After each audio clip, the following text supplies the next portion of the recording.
साथियों नमस्कार, मैं आपका दोस्त आपका भाई जय ढहरिया।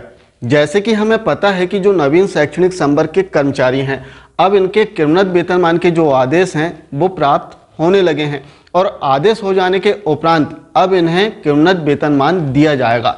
जब आपका फिक्सेशन आपके डीडीओ के द्वारा किया जाएगा उस समय आपसे विकल्प पत्र मांगा जाता है, जिसमें दो विकल्प दिए रहते हैं, विकल्प का या फिर विकल्प खा। दो में से कोई एक विकल्प आपको चुनना होता है और बताना होता है कि इस विकल्प के आधार पर मेरा फिक्सेशन किया जाए। तो आज के वीडियो में हम देखेंगे कि आखिर विकल्प का क्या है और विकल्प खा क्या है, क्योंकि जब हम अपना फिक्सेशन करा रहे हैं तो हमें पता होना चाहिए कि कौन सा विकल्प हमारे लिए लाभदायक है, जिसमें हमें अधिक से अधिक लाभ मिलेगा। क्योंकि बहुत सारी चीज़ें ऐसी हैं, जैसे आपने अपने साथी से पूछा, किसी शिक्षक साथी से, कि मेरा क्रमोन्नत वेतनमान का आदेश आ गया है और मेरा फिक्सेशन किया जा रहा है, अब मुझे विकल्प का चयन करना है, मैं कौन से विकल्प का चयन करूं, विकल्प का या फिर विकल्प खा। आपका साथी बता देता है कि विकल्प का चयन कर लें या फिर विकल्प खा का चयन कर लें, लेकिन वो एक जानकारी नहीं बता पाता कि आखिर विकल्प का यदि हमें चयन करना है तो क्यों करना है, इसमें क्या फ़ायदा है, या फिर विकल्प खा का चयन करना है तो क्यों करना है। बहुत सारी चीज़ें ऐसी हैं जो आपको गूगल में भी मिल जाएगी, यूट्यूब में भी मिल जाएगी, लेकिन कुछ चीज़ें अभी भी ऐसी हैं जो कि ना तो आपको गूगल में मिलेगी ना तो यूट्यूब में मिलेगी। क्योंकि मैंने विकल्प के संबंध में जानकारी को सर्च किया गूगल में भी यूट्यूब में भी, तो मुझे एग्जैक्ट जानकारी नहीं मिल पाई कि विकल्प का चयन किस प्रकार से किया जाता है और इसमें किस विकल्प में कर्मचारियों को अधिक लाभ होता है।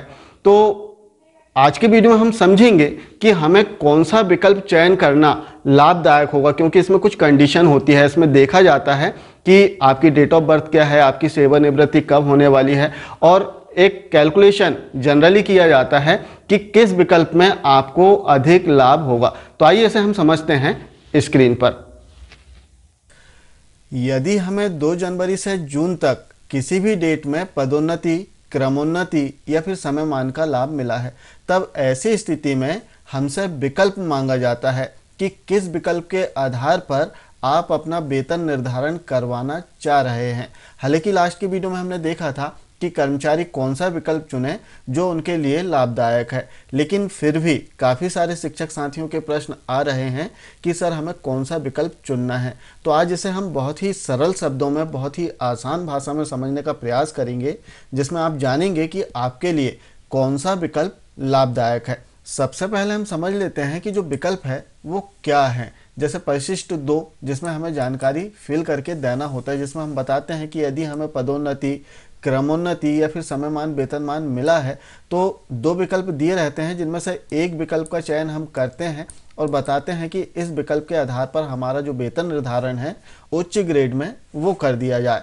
अब इसमें विकल्प को हम समझते हैं, जिसमें पहला विकल्प है जिसमें हम बताते हैं कि जो हमें वार्षिक वेतन वृद्धि मिलती है 1 जुलाई को, पहले हमें वार्षिक वेतन वृद्धि दे दी जाए और इसके उपरांत उच्च ग्रेड में हमारा वेतन निर्धारण कर दिया जाए विकल्प का के अनुसार। और जो दूसरा विकल्प इसमें होता है कि जिस डेट में हमें पदोन्नति, क्रमोन्नति या फिर समयमान वेतनमान मिला है उसी डेट से हमारा उच्च ग्रेड में वेतन निर्धारण किया जाए, हमारा फिक्सेशन किया जाए। तो इस प्रकार से 2 विकल्प है। अब कौन सा विकल्प चुनना है, जैसे समान रूप से इसमें बता दें कि यदि किसी कर्मचारी का, विशेष रूप से स्पेशली जो वीडियो है वो मध्य प्रदेश के नवीन शैक्षणिक संवर्ग के कर्मचारियों के लिए है, यदि उनका 2 जनवरी से लेकर जून तक किसी भी डेट में क्रमोन्नति, पदोन्नति या फिर समयमान वेतनमान मिला है तो वे विकल्प का चयन करें तो ज़्यादा लाभ में वो रहेंगे। अब क्यों चयन करना है इसे भी हम समझ लेते हैं। जैसे इसे हम टेबल से समझते हैं। यहाँ पर 2 नवीन शैक्षणिक संवर्ग के कर्मचारी हैं, एक को जो लाभ है वो दिसंबर 18 में मिला और दूसरा जो है वो फरवरी 19 में मिला।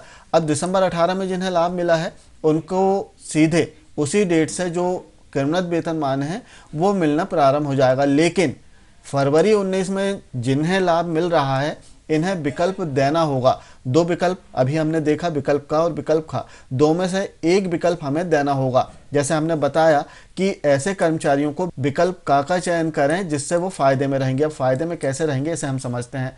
जैसे कोई कर्मचारी है, फरवरी में उन्हें लाभ मिल रहा है तो वो विकल्प दे सकते हैं कि फरवरी में ही हमारा वेतन निर्धारण कर दिया जाए उच्च ग्रेड में यहाँ पर। लेकिन यहाँ पर ध्यान देने वाली बात है, जैसे फरवरी में वो वेतन निर्धारण करा रहे हैं, तब अगली वेतन वृद्धि के लिए नियम है कि यदि उन्हें कोई लाभ मिला है तो उसके 6 माह के अंतराल के पश्चात ही उन्हें अगली वेतन वृद्धि प्रदान की जाएगी। अब यदि फरवरी में वो अपना फिक्सेशन करा लेते हैं तो 6 माह जो हैं उनके अगस्त में होंगे। अब ऐसी कंडीशन में उन्हें जो अगली वेतन वृद्धि जो कि जुलाई 19 में मिलने वाली है वो नहीं मिलेगी। अब अगली जो वेतन वृद्धि जो उन्हें मिलेगी जुलाई 2020 में मिलेगी। जैसे आप देखें जुलाई 2020 में अगली वेतन वृद्धि मिलेगी जो कि लगभग 18 माह के पश्चात इन्हें अगली वेतन वृद्धि मिल पाएगी, जिसमें काफ़ी लॉस इन्हें हो जाएगा। लेकिन यदि वो विकल्प का चयन करते हैं जिसमें बताते हैं कि सबसे पहले जुलाई माह में जो हमें समान रूप से वार्षिक वेतन वृद्धि मिलती है वो वेतन वृद्धि दे दी जाए और यहाँ पर हमारा फिक्सेशन कर दिया जाए, तब ऐसी स्थिति में उन्हें जुलाई में वेतन वृद्धि भी मिल जाएगी और उन्हें जो क्रमबद्ध वेतनमान है वो भी प्राप्त हो जाएगा, उनका फिक्सेशन भी हो जाएगा उच्च ग्रेड में। हाँ, यहाँ पर थोड़ा सा लॉस उनका है कि लगभग 4-5 माह का जो वेतन है उन्हें पुराने बेसिक से ही मिलेगा, यहाँ पर उन्हें नए बेसिक से जो वेतनमान है